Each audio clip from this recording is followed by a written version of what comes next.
Okay, so you're Belgian. I'm Okay. Belgian, yeah. No. And you were born here? I was born in Kortrijk. Really? Kortrijk, yeah. Okay. I lived in Brussels for 3 years. I was a bit confused because you speak very well English, and I lived in and you London. live in Amsterdam, Yeah. and I was like, do you speak Dutch? I do. Yeah? Dutch is my mother tongue. Yeah. French, Not really. kinda. I mean, Kortrijk c'est moitié-moitié. quoi. Yeah. And I've lived in Brussels for quite a bit of time.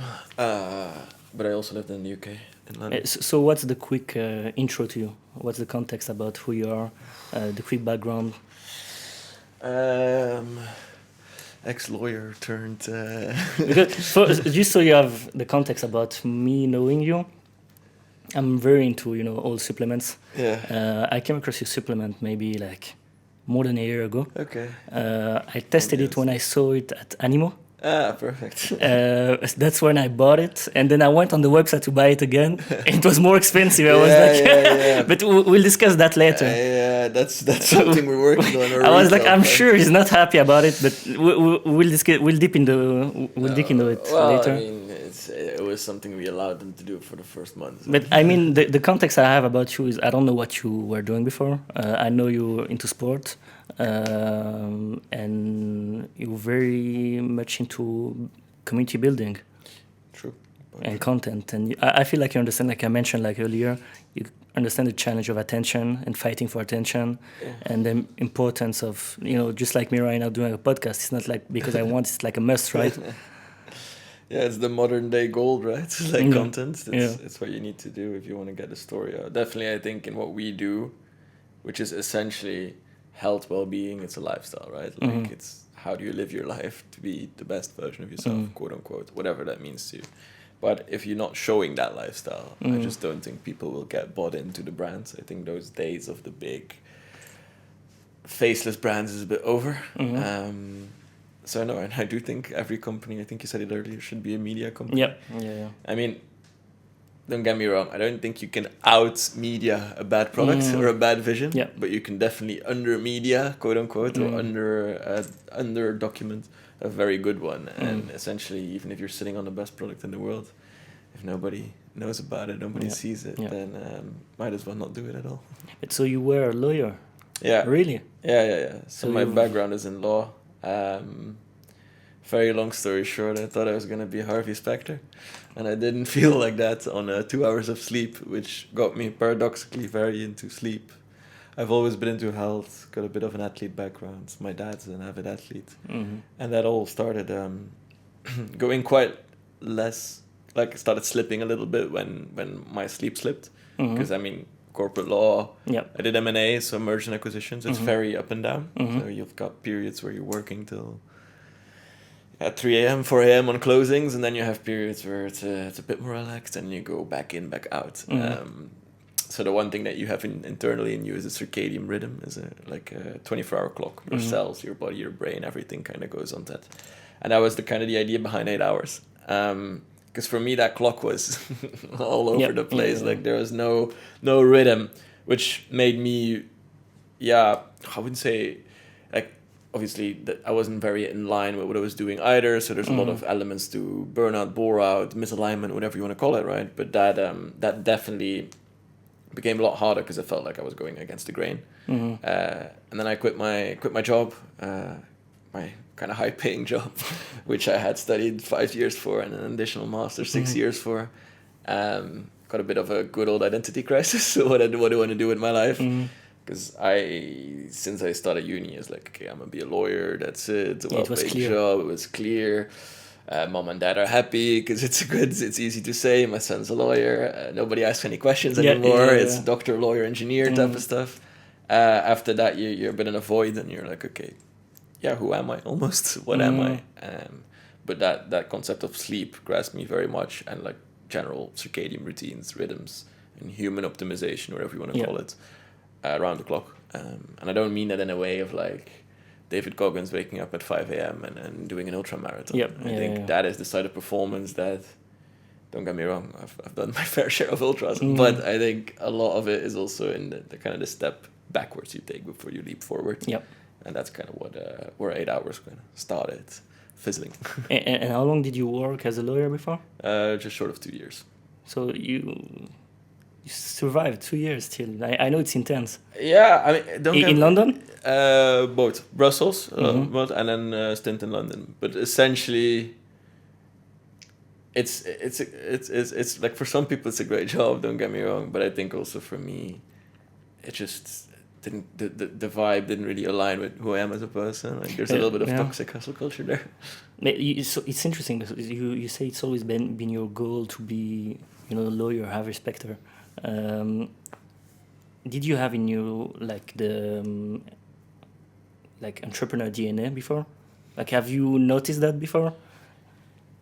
You know what I mean? Like, Yeah. were you selling like DVDs when you were 12 yes, years old? honestly, yes. Like I don't know whether you're fit that passed into, but yes. Like Yeah. when I literally had to go to the headmaster in school because I was selling cardboard laptops to my friends, and then was upselling them with cardboard mice like to plug in and this and this and that, and then I was kind of pitting my friends against each other. You're my best client. You're my best client. Until one of them stole like 10 euros from his mother to buy a laptop of me. So I had to go to the headmaster. Like, hey, you gotta stop this. And I like made 70 euros as like 10-year-old. You're rich. I was like balling, So I guess so.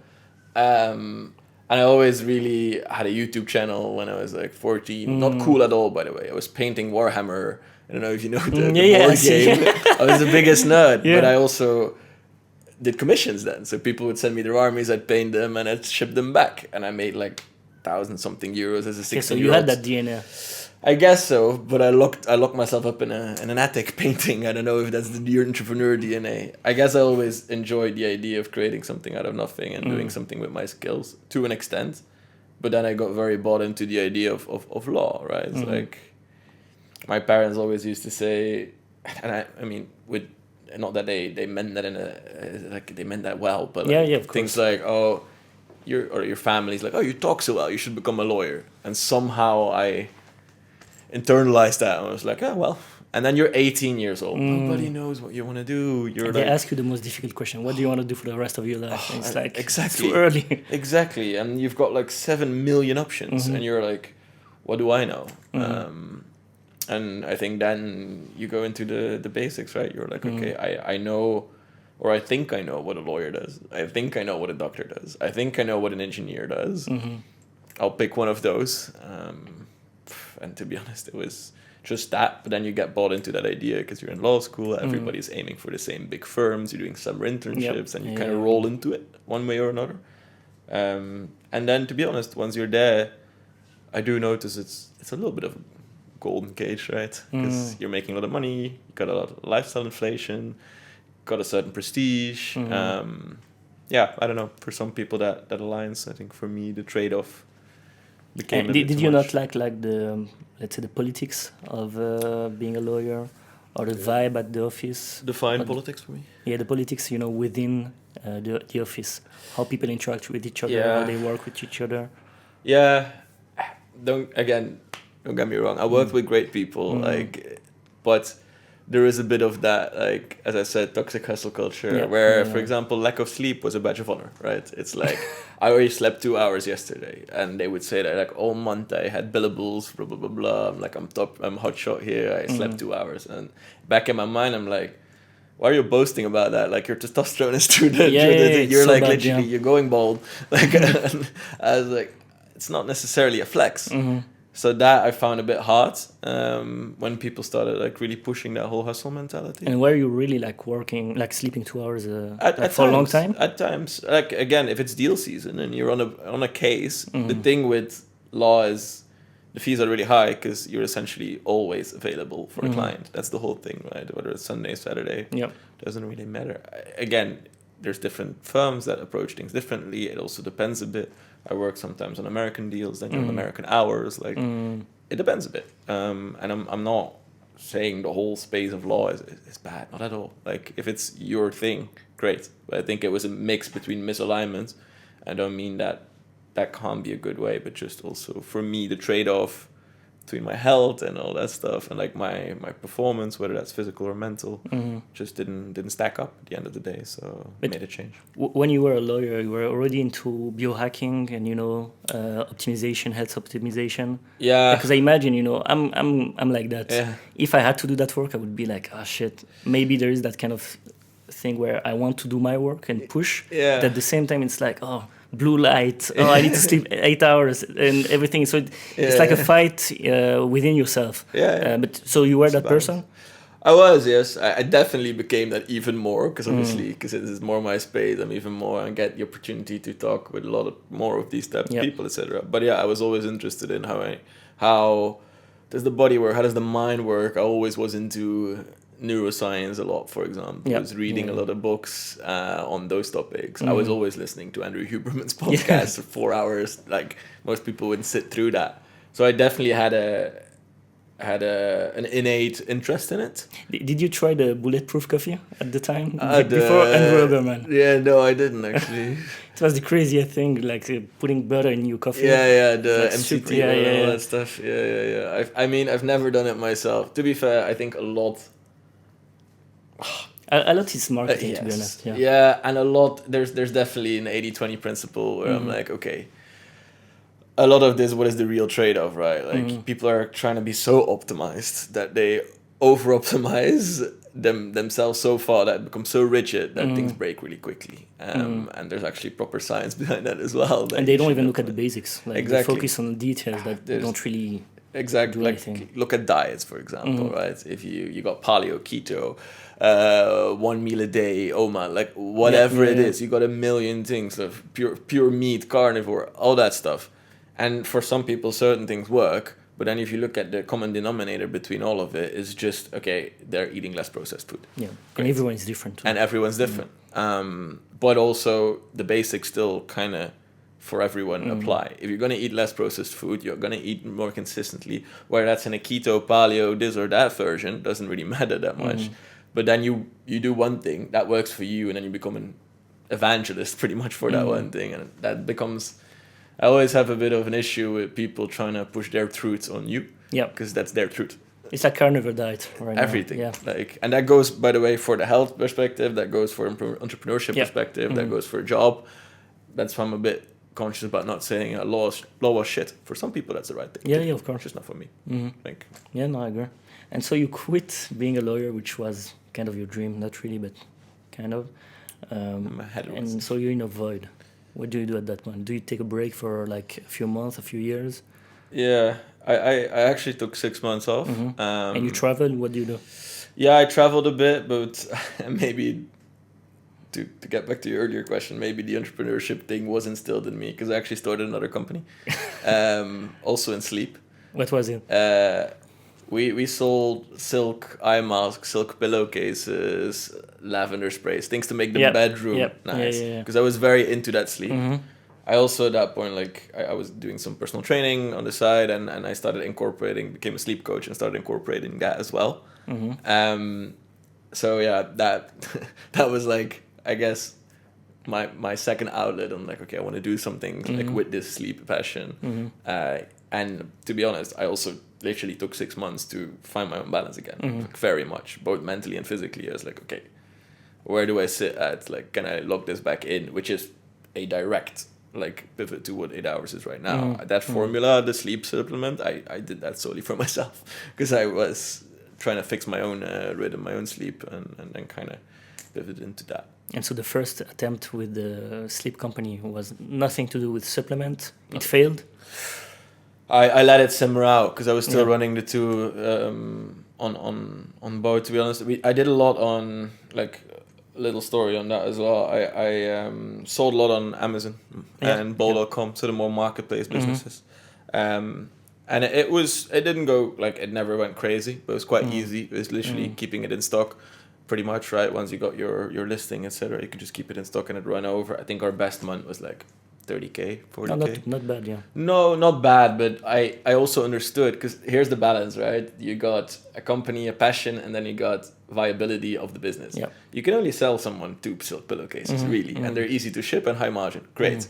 But after that, repeat purchase, like the CAC, the acquisition cost is so high that it's like, okay, does this actually make sense? Don't get me wrong, there's companies like Dora and Rose that have 100% gotten that market, and they've gone into hotels and retail, and it makes a lot of sense. But for me, it wasn't my passion either. Like, I like silk for my skin, for my hair, it's great. But it wasn't like where I really wanted to go. So I let it simmer out, but it was a good bridge, because I actually, after those 6 months, I started working at Amazon. That's why I moved to Amsterdam. So I set up the Dutch marketplace with them. Okay. And I'm a bit of an oddball in my profile for them. So I'm like, okay, law. So what did you set up the marketplace? But yeah, you have a profile that's completely different. Exactly, but I was selling on Amazon though. So I understood it. So that's how you sold yourself during the interview? Yeah? Pretty much, a little bit. And honestly, that's the one thing that I'll say from Amazon. They don't really care about profiles that much. They have a very rigid like intake procedure. And if you have certain traits, they believe all the rest is coachable. Yeah. I believe the same, to be honest. And they just saw a certain profile and they're like, okay, this is good.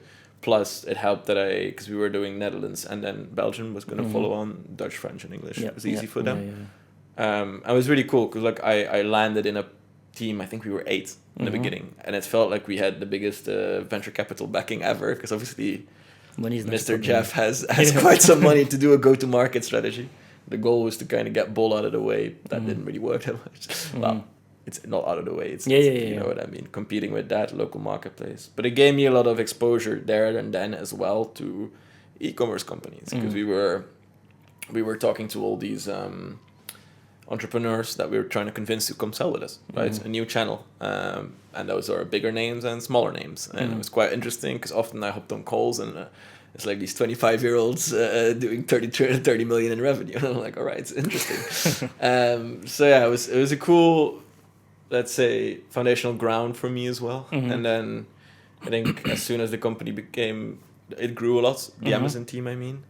And I think I check out at a certain like size, if that makes sense. Because I feel like I'm just a little cog in the wheel. And I like being, I think for me, I guess that's why entrepreneurship kind of works well, at least the 0 to 1 stage. Like I really like having a direct impact. Like that just makes me, even if I have to like work hard, I feel somewhat in control, then I can have an impact.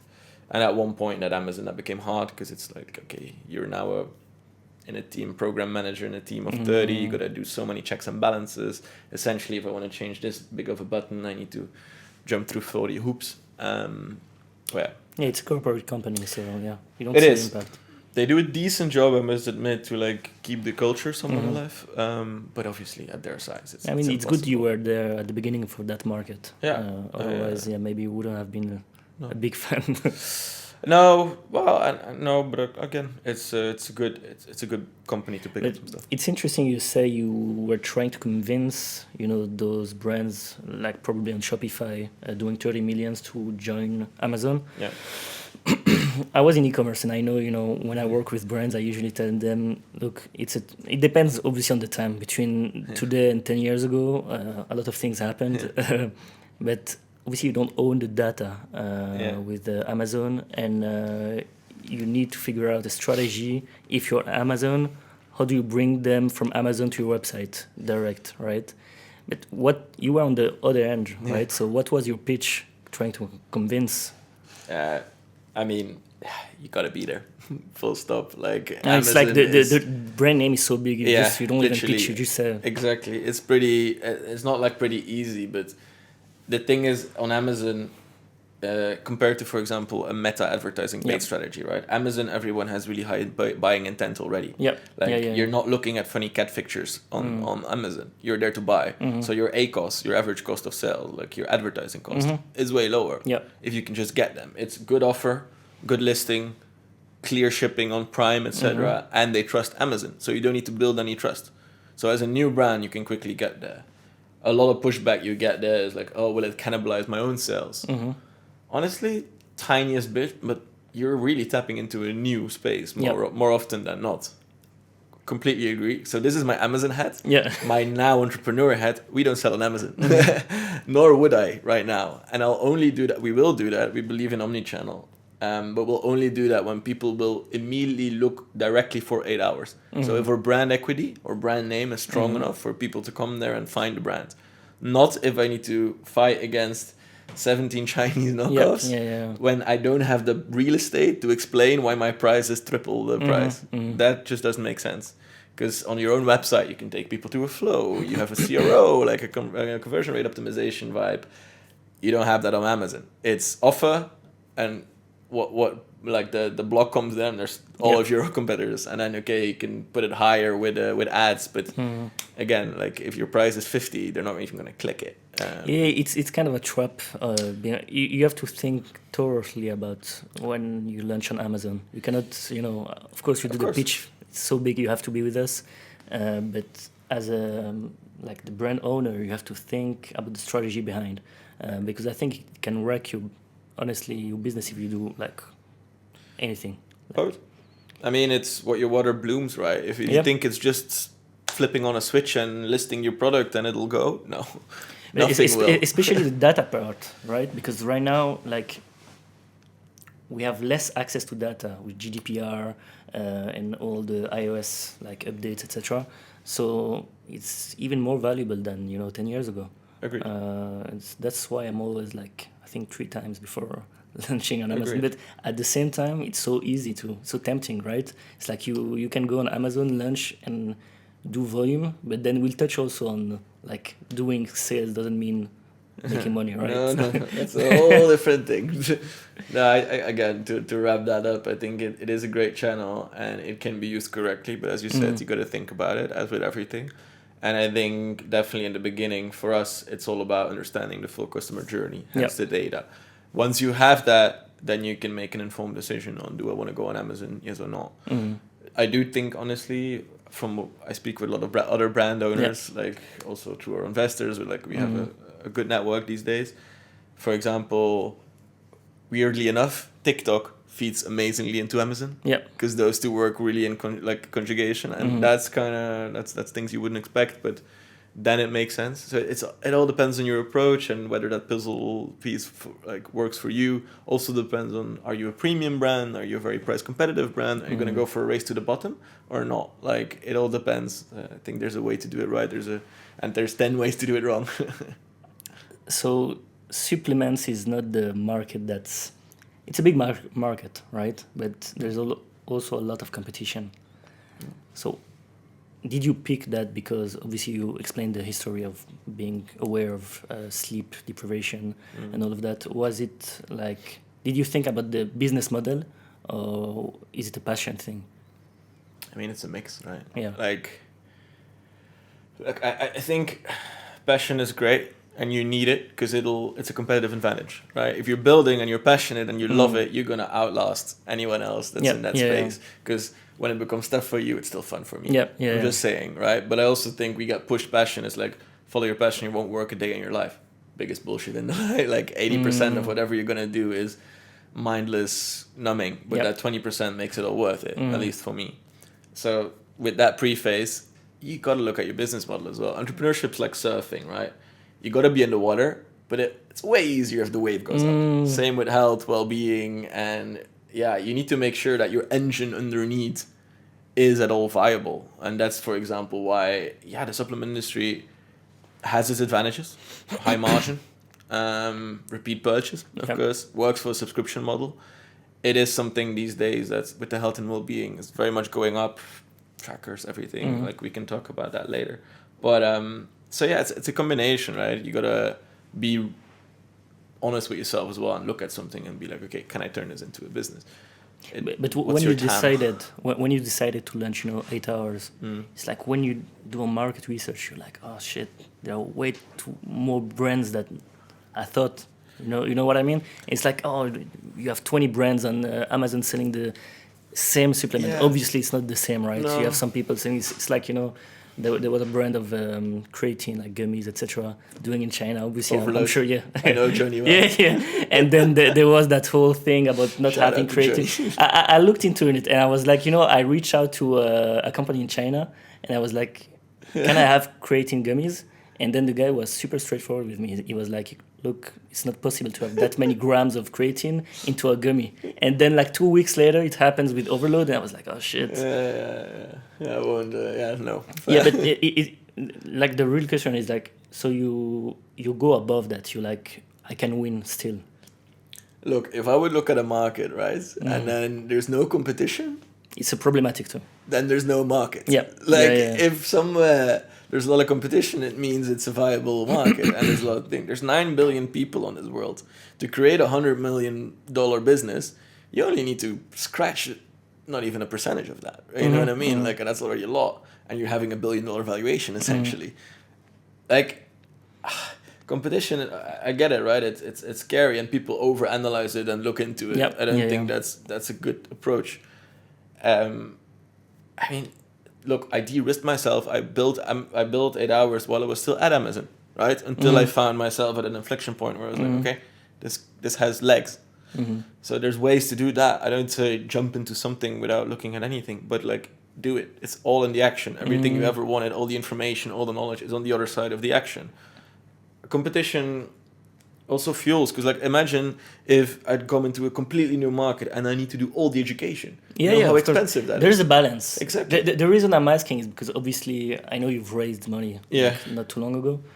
And it's like, when you go to pitch, probably most of the investors are like, oh, why this brand cannot do the same thing you're going to do? Yeah. Like, what's the barrier to entry, right? Yeah. So that was a big conversation we had with a lot of investors, is what's your moat, right? Your defensibility. And we are very, very honest on that. It's not a formula. It's nothing like that. Like it's by default on the back of the pack. You can fake it tomorrow, and there's no IP you can put on that. Yeah. But this is an identity play as much as it is a product play, right? I do think also even on product we differentiate by almost like there's a lot of cowboys in this space, an insane amount of cowboys. I know. It's from the suppliers to the middlemen to the sellers. Like all of it is rife with cowboys, and we've seen crazy stuff. So just lab testing everything, being with the right people, having a proper scientific board full of PhDs, actually doing clinical trials right now, research, that already sets you apart. Does that mean that someone else can't do that? No. And any supplement company that claims a certain method of extraction or this and that they patent, it's PR BS, right? So we bring the best product, that's for sure, but it's definitely fakeable. But I think, look, let me give you an example, like Aura Ring, Whoops. People wear them all the time, right? 2 weeks they look at the data, then they're like, but they still wear them because it's a status play. They're like, I take care of myself. I'm an optimized human. It almost goes back as much as to the Neanderthalers, like, I'm a good mate. I take care of myself. You know what I mean? It's almost, that is health and well-being. It is as much status, it is as much a showcase that you take care of yourself than it is anything else.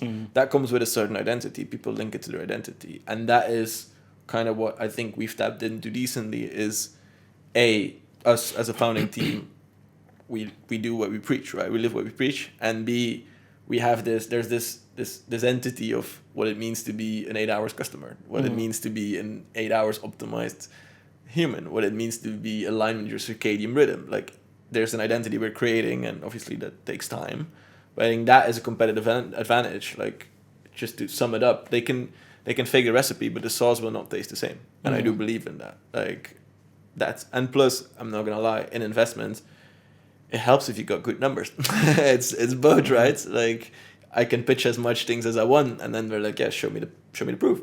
So we do have the numbers to back that up. Did you bootstrap until now? Yeah, fully. Okay, yeah, it definitely helps compared to someone who just invested 5K or 10K and then has a beautiful brand, maybe copy you. I've seen that with, Space Goods. Yeah, I know Matt Kelly. Yeah, he's like you. He's very transparent, in his podcast, etc. But he's seeing copycats, right? We have as well. I haven't seen it yet, to be honest. We've seen many that even in the same kind of branding, etc. Really? That even train their PDP, like their product display images, on ours with AI, and they just say and the same you have thing. a very specific product page, huh? Yeah. Because it's optimized for subscription. Yeah. Yeah, because exactly. I tried to buy without subscription, and it leads you very much. It makes sense, obviously, because it's not, like I was saying 10 years ago, D2C was the big thing. Everyone's sharing screenshots of their sales, especially during Black Friday, and then behind they're not making money and then going bankrupt. And so obviously you come after and you have the right strategy. Who's your co-founder? Oliver. Yeah. So he's if we would split it, he's more of the paid media guy. Okay. So he also had bootstrapped another brand. So he's been in the space similar to me. Had like a couple of companies. We all come essentially from a dropshipping background at one point because it helps getting the systems in place. And he was also in corporate, so he worked at Nike for about 5 years, and at the end he was the head of e-commerce for Nike Strength. So he's owning a 50 million P&L essentially on paid media, but on a very classic Shopify, Klaviyo, Google Meta stack. So the performance marketing part, that vertical is his, and then anything products, more creative content, organic, and I'd say like vision, that's more on my end. I mean, that's a good team. That's a complete team, to be honest. I think that helped with the raising as well, right? Because in the end, at our stage, people bet on the horse, not necessarily on the vehicle. So, yeah, I think... and talking about creating the moat, so obviously you work on branding, creating a brand. A brand doesn't happen overnight, right? I think they say 5-6 years minimum. I feel like you're doing the work, and one of it is, I think when you were raising at one point, you did a video that gained a lot of traction, right? Yeah. Okay. So what's the background about that video? So I think it's a bit into the earlier question, right? Like we were trying to get money to like fuel this vision, and we really wanted to do it properly because like we could have bootstrapped further. Yeah. We were profitable at that point. So at that point, you're making how much a month? Just short of like 100K, something like that was like the revenue, and pretty much break even. Like we were throttling it exactly at that. So it's good, in DTC it's good. Yeah, exactly, because the idea was, okay, if we have too much profit right now, we're not pushing hard enough. If we don't have enough profit, then the lights go out. So we were like pushing like that. But then every time, what you said earlier, there's so many supplement companies. They're all pitching. There's a lot of fugazi in the space, and we were like, okay, what is our moat? What are we good at? I think we're great at cultural relevance and at branding and at being creative. But then I can tell you that, but what does that mean? If you tell me I'm great at being creative, I'm like, yeah, show me. So we're like, how do we show that? And we've always been good at making, not necessarily viral, but like moments. Yep. So we're like, okay, we should do this for this as well. And then we thought back a little bit about, okay, what can we do? A bit of a parody maybe. What's like a cult thing about optimization, about this, and what can also land with these finance bros in VC, quote unquote. And then we came to American Psycho, like the cult classic of with Patrick Bateman and Christian Bale. And it helps that when I shave, I look a bit like Christian Bale, apparently. So we did this pitch video, a parody on that, right? And that went quite viral on LinkedIn and Instagram, also because it lands with the right audience. Because every finance bro has seen American Psycho, and there's this weird, almost idolization of it. So that went quite well, and honestly, that changed so much for us as it opened all the doors. Because I think that helped as well. We didn't reach out to any investor. Like really? They all came to us that's crazy. with that video. Because they all start speaking. That's a very tiny world. But you put a lot of work into it. I know it might look like it's not. I'm sure in terms of investment, maybe you haven't spent that much, but I'm sure a lot of energy, no? Of course, like it takes planning, takes execution, it takes a lot of that. But honestly, that video is shot on a €500 budget. Like it's not the big budget that'll get you. It's the proper creativity. That's where like it sits at. We're doing another version of that, by the way, Thursday. Really? Oh, yes. For the rise of launch. If you've seen Patrick Bateman's morning routine, think that's with Rise. So hopefully that has the same effect. We'll touch on Rise later. But yeah, because 8 hours. So what's the meaning behind 8 hours? Well, obviously, you got the immediate link with sleep, 8 hours of sleep. Yeah. But actually, it was always, if you look at the logo, it's 3 things. And there's 3 times 8 hours in a day. So there was always that idea, okay, we've got this system created by biology. It's called your circadian routine, right? It says circadian rhythm. But modern life kind of works against it. So we're all kind of working against the grain. So we had something, okay, can we align your potential with your biology, essentially? Biology did the heavy lifting on creating that. It's not something we did. But that's why we, for example, have a circadian biologist on our scientific board to like allow us to, when do you take supplements, at what time, and how does that optimize you? And it's not necessarily just the time, it's also just getting into the mindset. Okay, I take this at night, wind down. I take this in the morning, energy, like similar thing, right? A lot of it is embedding it in routines, because I think that's a lot what we do differently. We call ourselves a little bit like an supplement company, in the sense that, look at the name supplement, look at the word supplement. It's a supplement. It's not a substitute. So we'll never claim that with 8 hours sleep, for example, you'll sleep 8 hours on the dot, and it's not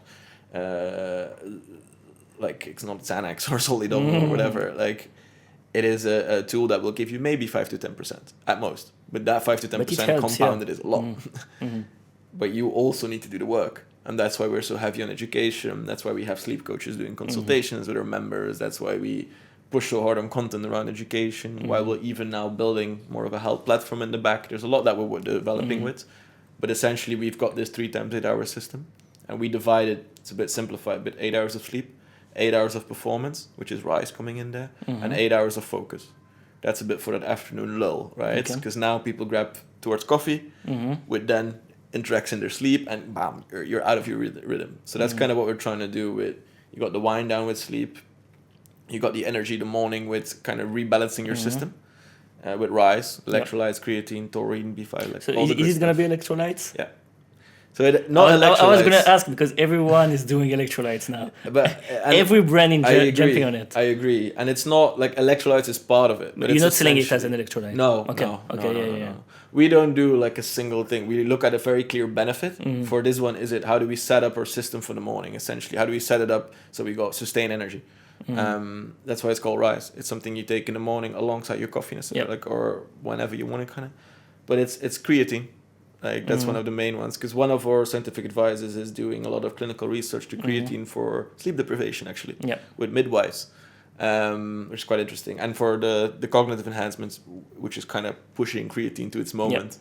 So 5 grams of Creapure, that's kind of what we put into it. And then there is a full spectrum electrolyte thing, way lower dose than all these 1,000 milligram sodium things, because honestly, that's such overkill. I cannot get beyond that. Definitely for like a daily thing. If you're going to do an ultra in the Atacama Desert, sure, but like you do not need 1,000 milligrams of sodium anyway. And then it's stuff like betaine, taurine for like blood flow, calm energy for your cells. We could put selenium in it, so it's a bit of longevity as well. Essentially, it's a blend that'll give you what you need in the morning. Again, it's not gonna miraculously turn you into something. But you drink it when you wake up and you go to work, or for workout, like as a pre-workout? Not really.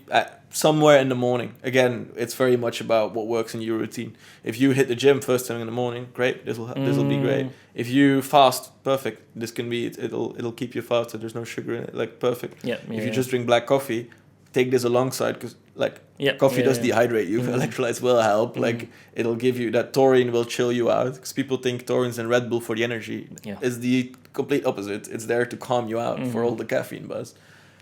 If it's again, it depends a bit what where your lifestyle is. I hit the gym in the morning fasted. I have it done. It depends a bit. And I'm curious, because obviously I'm following you, but I haven't seen I haven't tested the product yet.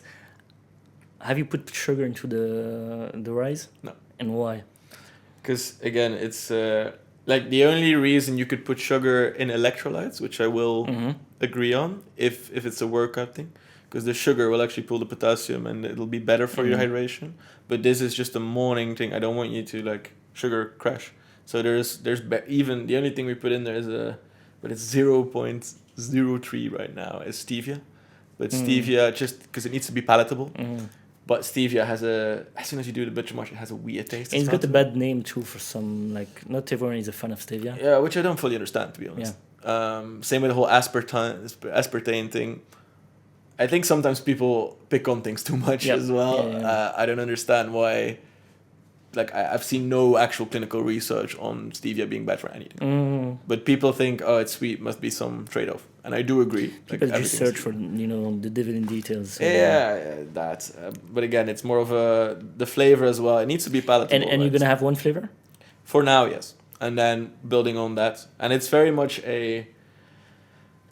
most of the things I drink, we did a lot of market research, are very strong. And like very sweet or very chemical. And it can be great after a workout, but if you got to drink that first thing in the morning, that's going to that's gonna get old real quick. Yep. Yeah. So it's a very light flavor. For some people, they'll be like, there's barely any flavor in this. It's more like we're in a hotel, the flavored water you get at a hotel. It's kind of the vibe. Passion fruit papaya is kind of our baseline, and then we worked with a lot of citric acid to make it a bit tangy. Yep. Yeah. So yeah, I like it. So that's launching next week? Mid-Jan. Mid-Jan. Yeah. And then you have Focus, which is for 2026 or no? Hopefully. I don't dare to like pinpoint things anymore, because development. Yeah, I know everything changes. Yeah. Takes a long. No, I've seen your videos where you have like. Yeah, challenges. Rise was supposed to launch in October. Like I don't dare to say anything, because we really want to do it right. So we do so many checks and balances, and like for example, Focus. What format are we gonna pick? Is it a gel? Is it a drink as well? Is it a sachet? Is it a capsule? What makes it stick with people, right? To be honest, Rise is our first venturing into also something else than sleep. Like that needs a lot of effort right now to get that right? Going from almost a solely sleep brand right now, which we are perceived at, to that full system. How do we build that out? The website's going to look completely different. Everything's going to look completely different. Are you changing the website completely? Yeah. Really? Okay. Because it was for one product for exactly. a while. So the one SKU to like the multiple SKU. Really pushing hard on the system, let's say, that we're building, which was always there in the background, but we were a bit of I don't want to say like a victim to our success, but when something goes well, you get stuck into the sleep. And you don't want to take the fire from that. So all the budget, since we had lower budget back then, right? We didn't have any money. Everything went into that because it was running up. So you don't want to take that away from it. And then, as I said, I think we started developing Rise at the back end of 2024. It takes so long to do something right. And so how do you think about the customer funnel? Because obviously I'll take an example. During Black Friday, everyone is doing sales, right? You weren't. Barely, no. Not really. Like, it's not a Black Friday sale, right? No. So it's more like to get some light on yourself. Otherwise, like, you're not doing anything. So how do you think about the strategy? Because obviously when you give... So again, when I used to work with like clients, it's like when they want to do discounts, I'm like, don't do it, because people, it's like an addiction, right? Customer are like, you can sell it 30% off, so it means you're still making money. I don't want to pay anymore 100%. And then you're stuck into that discount cage, right? Rat race. And so obviously it looks like you're thinking about it, and you're very subtle about the discounts you're doing, which is why we can go back to that animal points. How in the hell is it cheaper to go buy? Obviously it's probably a collab and one-time thing, but what was the thought behind it? No blame to the animo boys, but honestly, it is us not being used to retail at all, and then being like, okay, sure, let's do it. And then I think the idea was, in the beginning, we give it at like the best price, as if you would buy a 6-month subscription on the website, right? So I think it was a 1 or 2 month test. It's even cheaper. No, it's the same. Isn't it €34? Yeah, but that's also the same if you would go for a 6-month subscription on the website. So that was the thing. Okay, we run it for a month and 2. We see the demand, and then we go on. To be honest, I just need to have another chat with them. I'm going to them. I'm going to there to give a sleep. I'm going now to buy some before you increase the price. Yeah, fair enough. But again, look, retail is a whole different beast, and we're only now developing that channel a little bit, and even. Not in the way like no Holland and Barrett and all that stuff. There's a place for us there at one point, but not now. It can kill you, and again, focus. I don't want to D2C. I want to understand customer journey. Again, Animo, I have no idea who's buying, where's buying. You know what I mean? But the play we do with Animos, or like Renaissance, or we're like in Berlin. Like we got a couple cool spaces. It's more of an awareness play. Like you see the brand there, you're like, oh yeah, cool, makes sense. I think they also align with our vision, like what they're doing, of course. How the space works, etc. On the pricing point, that's something they've been picked up. But again, that's learning, right? Like it's just how do you even keep it at the same price? Because that's what's really hard for us right now as well. Say we would do a Holland and Barrett, right? We would stick out a hell of a lot by price, because we also do a lot more effort in our actual product, the lab tests, the clinical research. We need to, it's not like our margins are that much higher than those guys, but it's different. So then it's already, okay, how do you get in that retail that you get the sell-through? Do you do smaller packs instead of a month? You do 2 weeks. Mm-hmm. Like, what is it to make it competitive? And that's a completely different train of thought that I must admit I haven't had and won't have in 26 either. It's a lot of energy. It's and that's business. a 27, 28 thing. We do want omni-channel because I do think we have a place to play there. But first, the whole system, the foundation needs to be laid. We need to understand our customer, know where they shop as well, so we can actually go target the retail locations that make sense for us.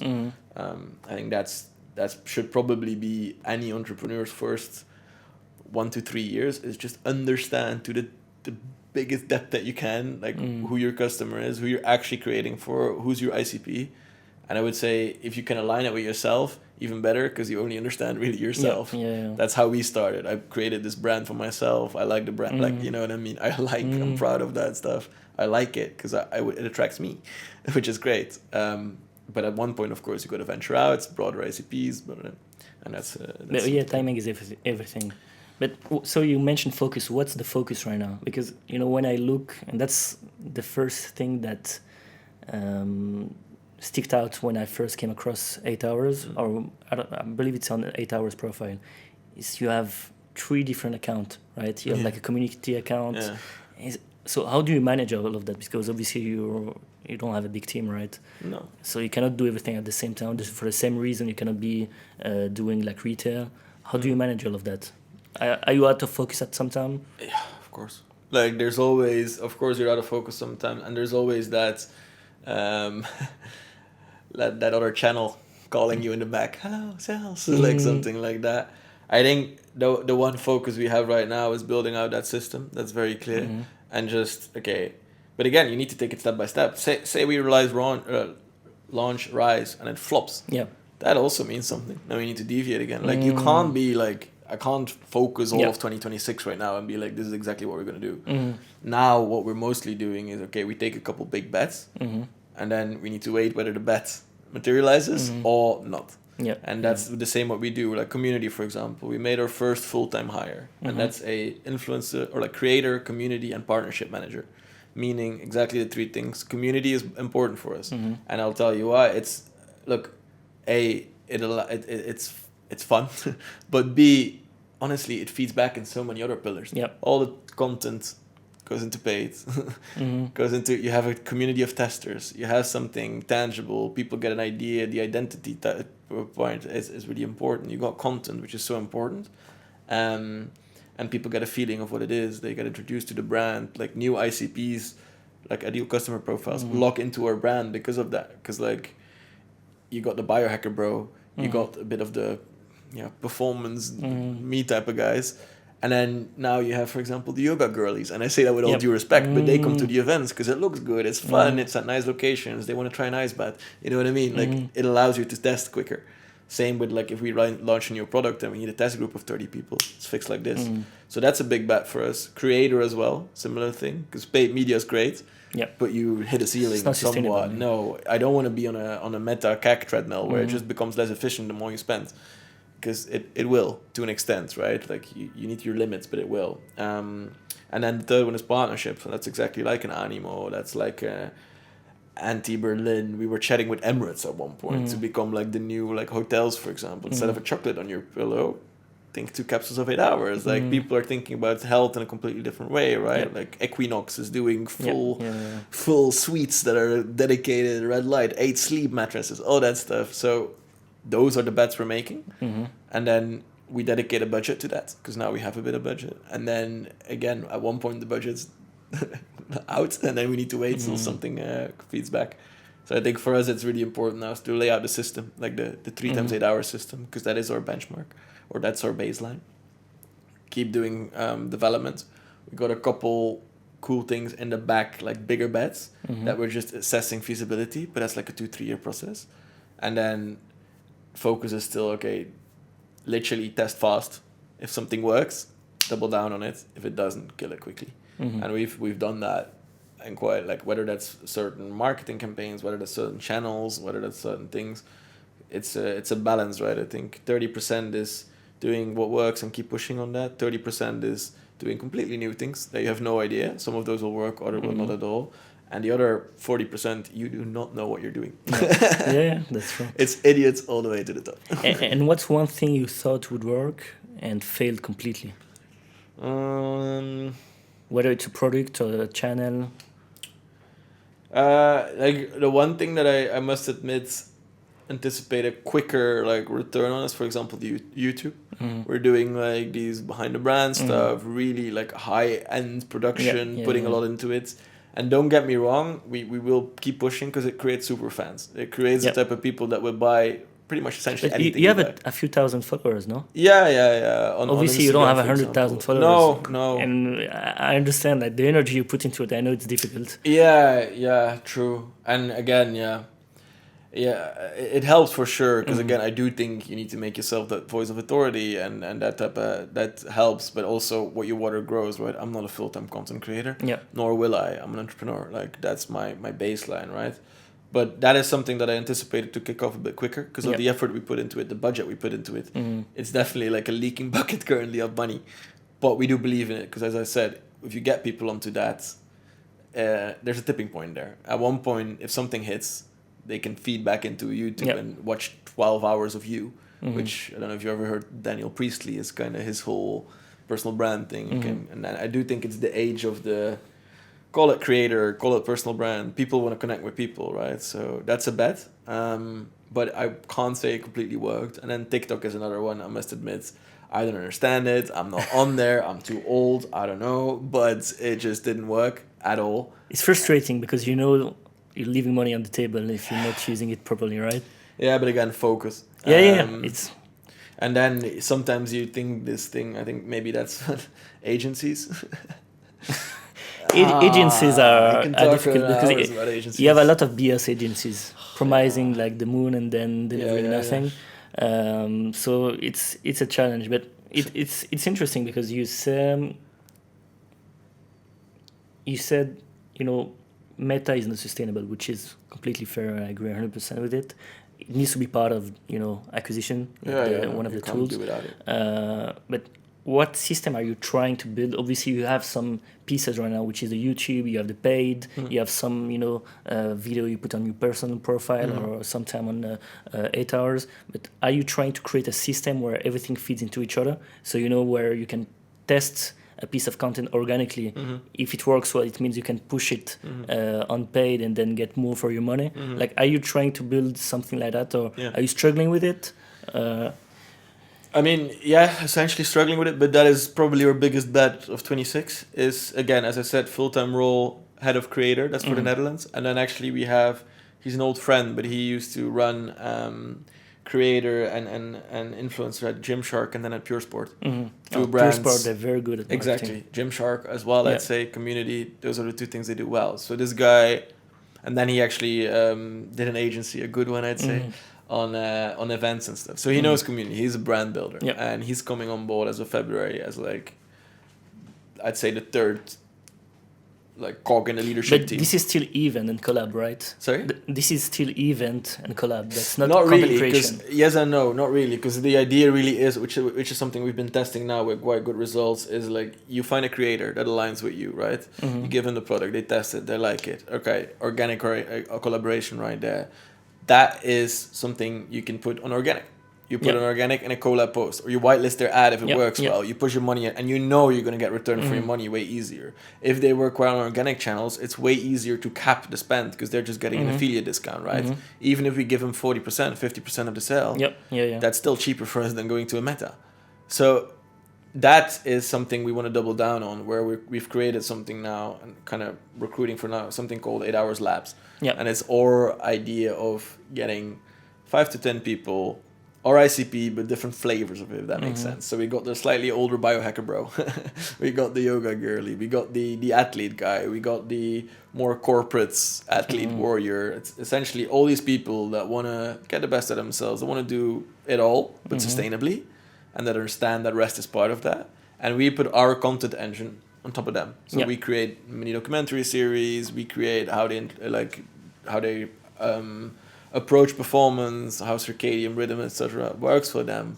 And that is organic content that mostly hits quite well because they have an audience. it's not the 200, 500, 600k creators. Yeah. It's the guys with 10 to 50k. It doesn't matter anywhere. Exactly. Like the follower count doesn't matter anywhere Not always. anymore. Like nowadays, Less. because the algorithm just push Exactly. if your content is relevant. Exactly. And so that's what we're then doing is like collab posts. Mm-hmm. If that works well and we see some sales trickling in the background from the pure organic, then we're going to put a paid engine on it. Mm-hmm. If that works well, we're going to go cross-platform.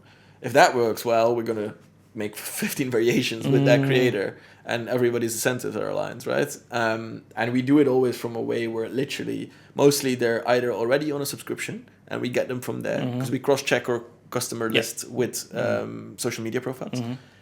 So it's so much better because they already enjoy the product. They mean it, like they're not bullshitting, and they do cool stuff. We will pay them rightly so if that's allowed, but also we put our content engine on them, right? Like they're creators, so they're one of their issues is I need constant contact. That's good. We can provide that because that's something, back to the media company thing, we essentially have a piece of the business. Or videographers on our cap table, right? Like we believe very strongly in that. We have a part of the business that's almost purely like, call it 8-hour productions, and that's kind of what we then use for the other bits.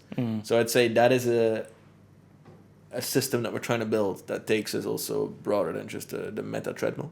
But actually, organic in general works really well for us. We see that if you look at last click, 40% plus of our sales come from organic. So that's another thing that helped in investor calls. We're not just a meta treadmill, right? Like obviously, if you somehow link it back, about 80% of the business comes from an ad, because you can never get that type of reach so consistently on organic. But I think you need more of that. You need at one point a system that will tip over. That's also why we're doing more and more new media channels, podcasts. Like also I'm here trying to spread the story. It's something that we see works really well. Even on the personal element from myself and Oliver's accounts, we're small. We don't have a lot of following, but we can actually link back, and a lot of people do come through the personal and go to the company because, like, again, I think it helps if you're authentic and you actually preach what you actually do what you preach. So I think that's a bet we're making with literally higher budget and time. Those are three things, right? So a lot of that in 2026 is going exactly to that. So if you had to say where you're increasing the budget now that you've raised money, what's the number one thing? Is it going to be paid? No. You mean the money we raised, right? Is it going to be for product? Is it going to be for content? So it's partly for product in the sense of development. Yeah. Never stock. Like we got good payment terms these days. We can run that. Plus, I strongly believe that stock and your base marketing, you need to be able to finance from your revenue. Otherwise, you're just raising money to keep your business afloat. Raising money is to make big swings on the other end of it. Yeah. So it's essentially all going into, if I would cap it on a bigger thing, in brand. But what that means in practice is hiring, full-time employee plus the Gymshark guy coming on. Expensive. Like also we've got a retention agency, important for us, building things on the retention element, because like we were all focused on acquisition and actually retention is decent. It's cheaper to keep a customer than 100%, and at least there you're making money. On the acquisition, it's a gamble. And so what have you put in place in terms of retention? Like, have you improved the customer, not online, like when they receive the box? I probably need to subscribe, to be honest. But how is the experience when they receive their order? So now it's pretty bland, quote unquote, and that's exactly where we're now doubling down on Indeed retention, right? And that goes in multiple ways. A part of it is just literally expectation management. Like what emails are you getting at what point, how to use the product, more knowledge, get it, like all that whole thing. And part of it is also the full experience. Like now you're literally just getting the pouch. I mean, you've seen it, that with a folder on how to use it, etc. We're now developing a very nice, like, frosted glass kind of thing. That's right. With our branding on it, with a haptic, I might be. It's very cool. I might still be. I need to dim expectations. I might still be absolutely, pardon my French, fucked by cogs, by how much it costs to produce that. But that is something, for example, again, you elevate it to a status, right? You want that out on your nightstand, and then you look at it, oh shit, it's almost empty, I need to refill it. It'll hopefully increase retention. Similarly to, we know at month 3, for example, month 1 people test it, month 2 they're like, yeah, month 3 they're like, forget to cancel, month 3 I'm definitely going to cancel. That's a general thing, and I think most retention subscription businesses, the 3-month mark is kind of hard. But there, for example, okay, membership benefits. What are you getting? Are you getting a little, I don't know, is it a hat? Is it a bottle? Is it this? Is it that? Right? Similarly, now that we're building a system with multiple products, we can cross those two a little bit. We can do testers. We can do this. So it gives us more to play with. Yep. And we are building in the back a bit of call it our health zone. So more personalized, even testing, think blood testing, that type of stuff.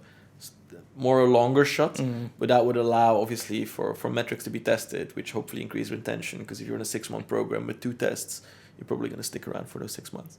So we're doing a lot with that. And then there's the basic of a good cancellation flow. There's the basic of a good, again, I think retention 80% is basics and then 20% is nice, because if they really want to go, even a bottle or whatever is not going to keep them, right? So the product needs to be good. But it's a lot about expectation management, acquiring the right customers, by the way. It starts there. Yeah. And then like clearly stating what they're going to miss if they cancel. So that comes from billing reminders. How do you do that on email, right? Because that's where people cancel, right? It's when the billing comes in. So how do you make sure that you make the most out of the real estate, that it's crucial for people to stick along or not? And you can gimmick your way to 1 month extra, but you can't actually keep someone, and nor do we want to. Like, we only want people on the subscription that actually want to be there, right? We'll never be like, oh, sneaky, get another month in, or like, we're not going to send you a billing reminder.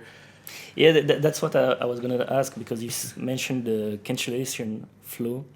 So what do you mean? Are you making it harder to cancel? And when I say that, I don't mean hiding the button. I mean, having to click 3 times because you're like, are you sure? Are you really sure? Why? Because it's too expensive?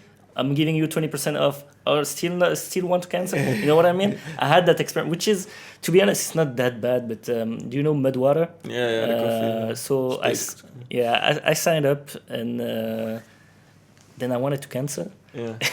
And then at the very end, the last button, I click cancel, and then there is a video of the founder, and he's like, "Look, I know you want to cancel," and I was like, "Oh shit, I just want to cancel." And sometimes there is a balance between trying to retain and like pushing and being a spam, which is difficult. So right now, most of the energy in retention has been put in the email flows. Yeah, that's and I think a lot of it is even before that whole thing. Is okay, make sure that people get the right expectations. So we send stuff like, hey, don't anticipate to sleep like this. I think that is a lot of it. Like, make sure that people know what, like, they can make a very informed decision about what they're getting into, so they know how to match their expectations with that, right? And then I'm not gonna lie. Yeah, we have the whole classic cancellation flow. Hey, if this say for example you say, oh, I still have overstock.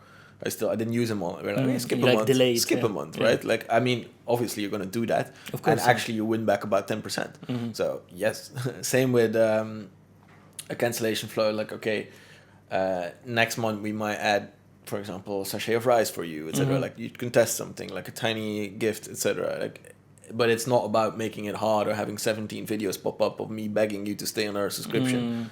No. But certain things work. We split test a lot. We have a really good agency on this, by the way. Now, like they help a lot with kind of managing that stuff. But I think you need to make it as seamless as possible for people to cancel, because I can tell you, I don't know how sometimes, but still we get these reviews like it's impossible to cancel. I'm like, but how? Like, you got big ass button, you got 4 things, you can just chat to our AI, he'll cancel it for you. If not, you got the human customer service that will cancel it for you like this. Like, there's so many options for you to easily cancel. Sometimes you just can't find a solution. You can never find the right thing, or people are like, I didn't know I got a subscription. Like, by law, we've got 4 emails going out explaining to you before you, like, in the checkout flow, everything, recurring charge. People don't read. That's the problem. I know, understand. It's frustrating. And that's the challenge with like any business, obviously. But I agree. With e-commerce, it's like you have to communicate in seamless way to avoid friction. Yeah. But at the same way, you have to communicate everything so that you don't receive 20 emails a day regarding stupid shit, right? Honestly, yes. And I'm sure, despite that, you still receive emails asking, like you said, I didn't sign up, and it's like you It's click insane. 3 times on sign up, Yes. subscribe. You get an email. Here's your membership. Click here. Yeah, like, yeah, it's pretty nuts. And yeah, no, you're right. Because like even from a purely commercial point of view, right? If in the end it increases your tickets by 30%, you're gonna make a loss because every ticket costs money and time, and your CX, and like you need to hire more people. So it's a big balance, all that stuff. I think for us, it's a part of retention is just having a great product. I think that's the best retention metric you can ever have. If you have a shit product, it's that nobody wants. It's so hard to even retain people on it because it just doesn't live up to the expectations. So that's one thing. Secondly, I do think you need to make sure that you make your value chain, like from cogs to like where do I make money, make sense within 3 months, something like that. Unless you're like on a crazy retention, right? So some things have that. And then thirdly, I think it's about a mix between managing expectations, some surprise and delight, and just doing really making it seamless, but also giving them an opportunity to discover other things, etc. If you can work those three together, and I think again on retention, brand identity is really important because people want to be associated with it. Even in our creator thing, there's literally a business value to being cool because it's like even with creators, right? I got friends of mine who run other brands who are maybe more like they're the pure run up and like they don't care that much about brand, but they don't really want to build a vision, the brand. Like we really are heavy on that, and they always need to pay way more to creators because they don't care about the product either. As I said, also because how we recruit creators is that they're already on a product, etc. But it is way easier for us to convince them to be affiliated with us because they actually want to, because it's almost it's like, oh yeah, I got a cool brand. You know, it's like if you got a process or something like supplements versus 8 hours, it's a completely different thing. Same with Pure Sport, they're cool. It makes it easy. You want to have that discount code in your bio because it's almost like a certified type of thing. So we're trying to achieve the same thing a little bit with the way we run our company and the content. I mean, I was thinking about, I don't know if you've tried SMS for retention. It's difficult in Europe, but I know in the US it works very well for retention. But there is a fine line between privacy and. But have you thought about it? We've only started doing SMS very recently. Black Friday was the first time we actually sent out like a message about it. What was the feedback? Yeah, decent actually, not bad. But I'm always a bit like, scam. I feel like you weren't the one pushing for it. No, I was not. I'm always happy to test, right? But for me, there's a balance as well to what would I want to receive and stuff like that. Like if you talk about the space goods, for example, they literally call. They have a call center. He's pushing everywhere. Like he's doing 100% like the e-commerce playbook. I mean, like, that's his thing. Like, and he's really good at it. Like Matt is a great entrepreneur. Knows his stuff really, really, really well. And again, if you talk about betting on a horse, I would bet on the guy. And he's actually a really nice guy, like honestly. Like, but yeah, that also. But even he said like I didn't have high hopes on it. I literally thought people are gonna be what the hell. So they call people physically, like just literally UK based. They call people when they start on the subscription and when they want to end on a subscription. But it pays for itself. Like he pays quite a big fee for that agency, but it pays for itself because the retention makes sense. So it all depends, right? You test things. If your customer's like, I don't want this, like then you kill it if you think.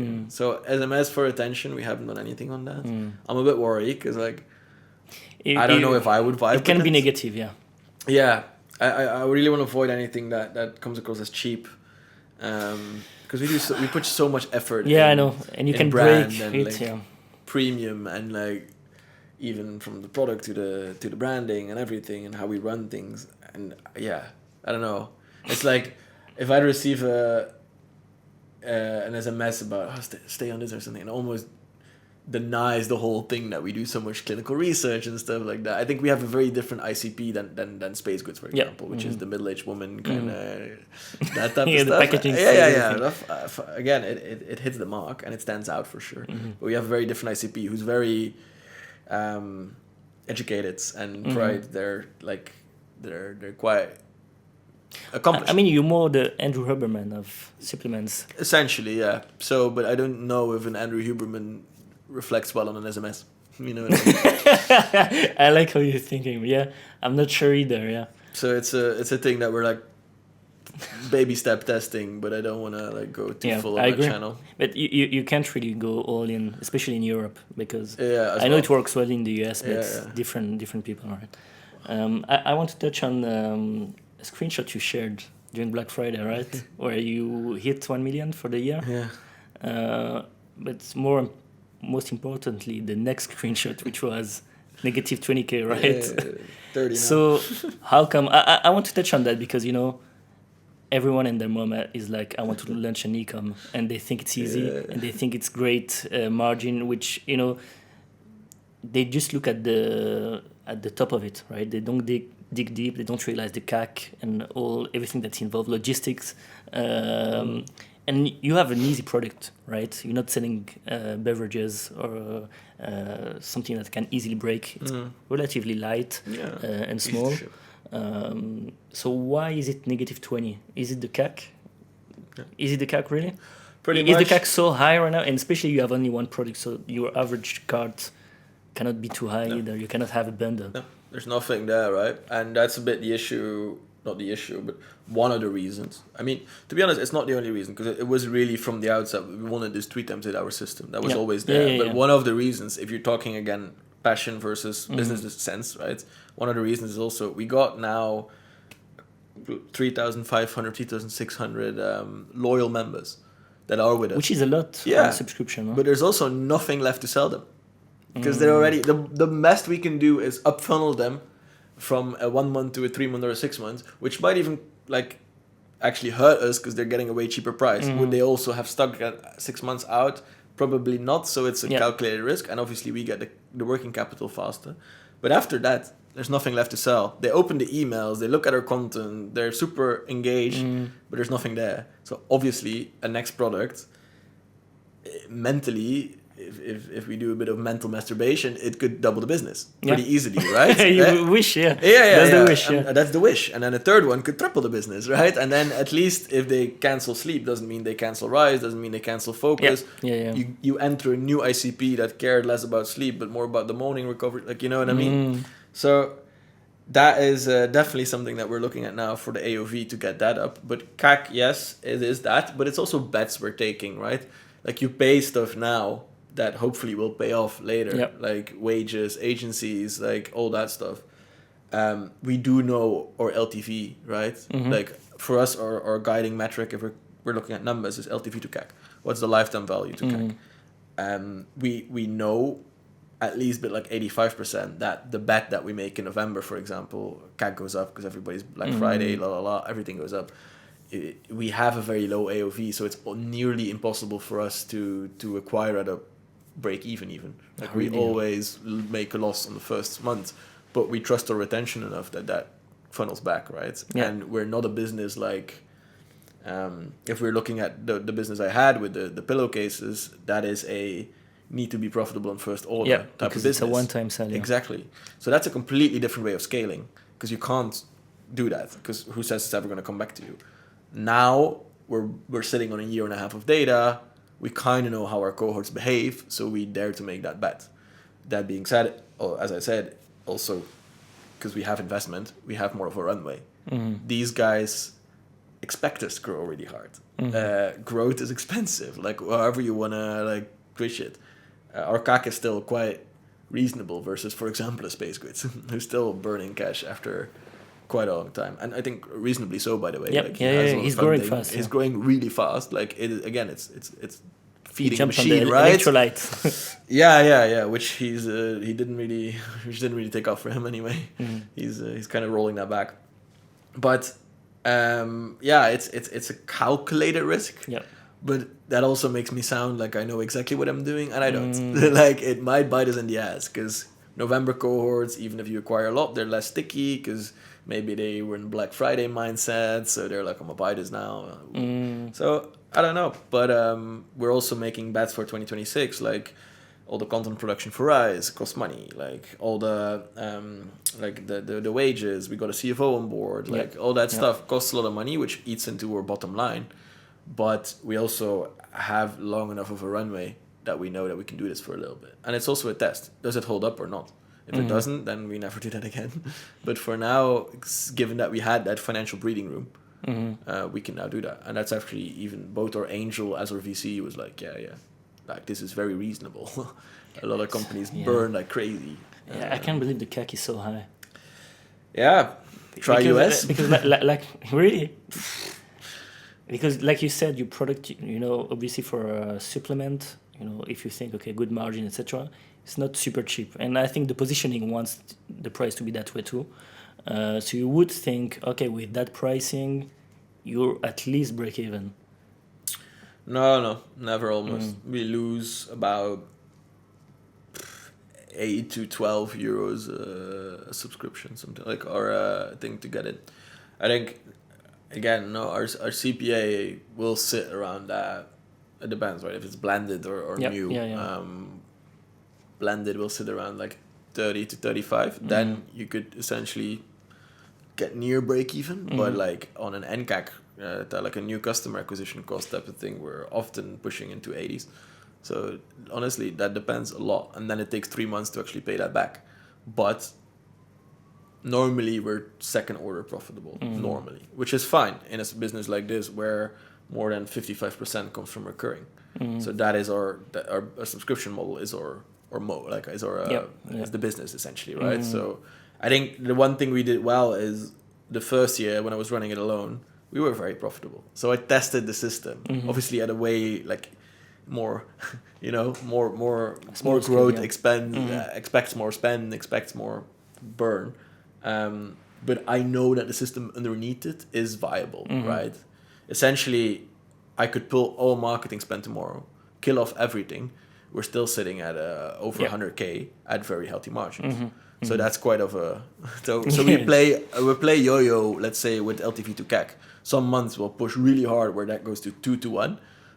Like, for example, November, because we need to. Same with January, February, new year, new me, our thing. December now, scaling it back like crazy because nobody cares about sleep and health. They're all about family, giftable stuff. Like buying intent is low. You got the hangover from Black Friday. Everybody spent through their money. We're starting to understand when to push, when to pull. Summer, same thing. Less people care about sleep, health. Okay, you pull back your thing, you cash a bit, you build your working capital buffer, so you're able to push again in the start of Q4. You play that game a little bit. Like I had a lunch once with the now ex-CMO of AG1, Tati Greens, and he said the same. They'll very much play that accordion, and they'll push very hard, then pull back. Push very hard, pull back. And you can pull back and still get the revenue in. It won't die, right? Unless your retention is absolutely horrible. But that's the difference. But for example, like a pillowcase business, or my co-founder has a watch strap business that was his other business, and there you can't do that because you pull the spend and there's nothing coming in anymore. So it needs to be first order profitable. But so the 30K. The only reason I really show that is not because I'm like necessarily right now super worried about that. I think we're not. It's a reality. It is a calculated risk, but it's more because what you said earlier, right? Like, you see the screenshots go around, and revenue is vanity, profit is sanity. Like, but everyone thinks you're doing millions and putting it in your pocket, right? And that's why I wanted to touch on it. And like, if I was a new guy wanted to jump into e-commerce right now, what would you say to him?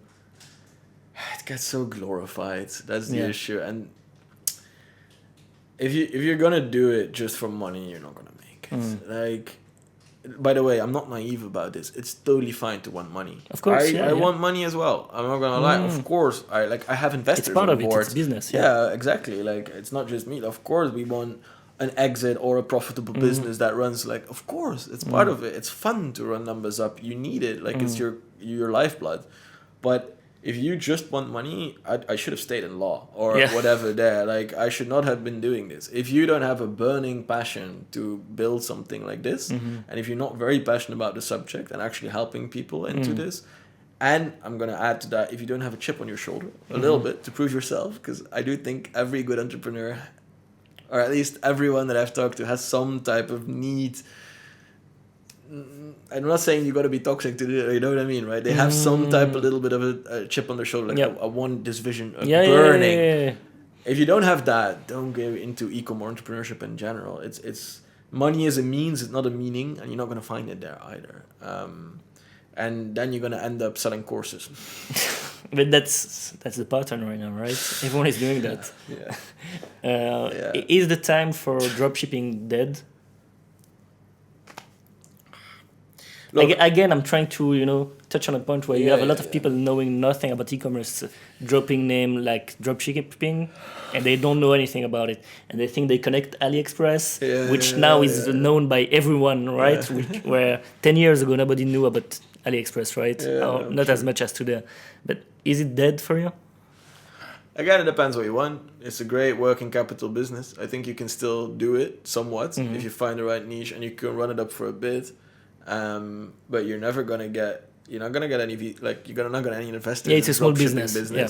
If it's a working capital and you want to get rich, yeah, sure. If you want to build a brand, no, because you can't even tell people about your vision and your story because you're like, oh yeah, I'm a dropshipper. Yeah. You can go sell courses. That's your best ROI on that afterwards, and you can appeal to 16-year-olds in their backyard, like in their basement, trying to dropship. And I've done dropshipping. I think it's a really good start for some because it allows you to very low risk start testing things. You start understanding logistics. You start understanding this and this. I think the one thing that can work is dropshipping turned into brands, right? Sure, that you can do. If you test the product and like it goes, I still stand by the fact that like if your only passion is money, then I don't believe you can actually make it where you're gonna fight against people that are proper passionate about it. That will always like appeal to real like there's a limit to the dropshipping thing. It doesn't appeal to me at all these days, like at all. Obviously, you're the complete opposite now. You're building a brand. Yeah, that's essentially nothing to do with dropshipping. No, but again, I don't wanna like vilify it. Yeah. It's it's got its glory. You learn a lot. Like honestly, just the basics. Like right, a company is pretty simple. You need to like solve a genuine problem, not just in your head, but like a genuine problem. You need to find those people with that problem. You need to have a good product and connect those two, right? And then you need to be able for those people to get the product easily. So that comes down to conversion on your website and also logistics. Get it to them fastly. And then if there's a problem, you need to be able to solve it. And you got to run your books well. So you got everything there. Product development, marketing, logistics, customer service, and bookkeeping or finance. Essentially, that's kind of... It's overly simplified, but we get my point. With all those elements in dropshipping, you kind of get a taste for how do I assess supply and demand? How do I assess marketing? How do I assess this and that? And I think both for my co-founder and myself, it gave us and like a Matt Kelly, for example, all of us somehow started a little bit there. It's a learning school, right? Like you learn, okay, I can do this with a 3PL. I can do this with that. I can do this with that. I understand this. Okay, if my CAC is this, I can make money.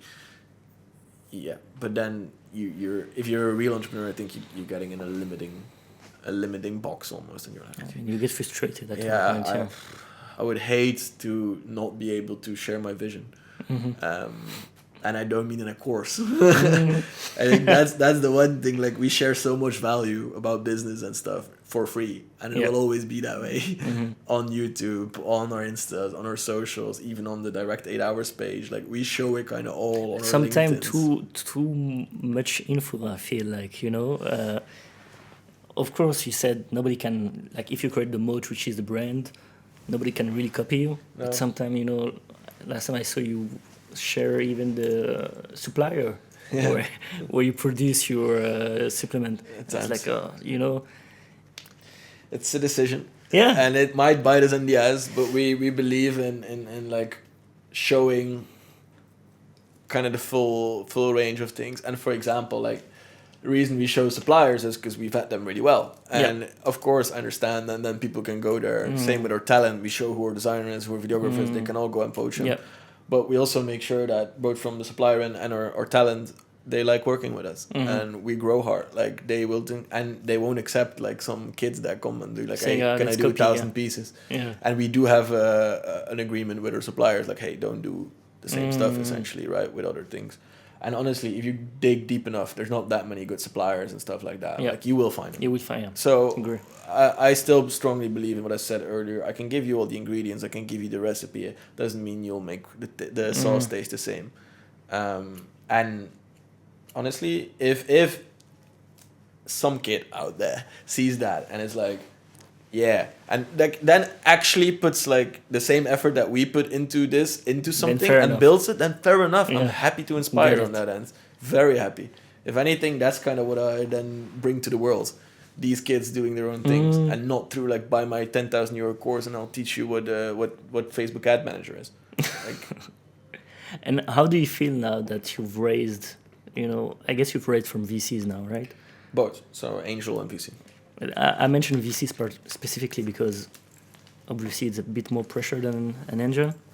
And Yeah. so I see that in Matt, again, maybe I should invite him for a podcast, but he has a lot of pressure because he's raised from VCs. And it makes sense, VCs are trying to get a return on investment. They're going to push you to make more faster, etc. Do you feel like you've sold a bit of your soul by raising from VCs, or is it just like inevitable, like you have to go through that?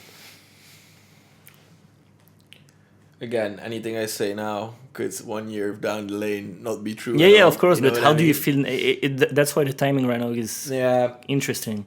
Look, I think the VC we have is very much understands what we're trying to do very well. Like, we did vet our VCs. We said no to VCs as well, right? We said no, not just them to us, but we also said no to quite a few that we just don't feel aligned with.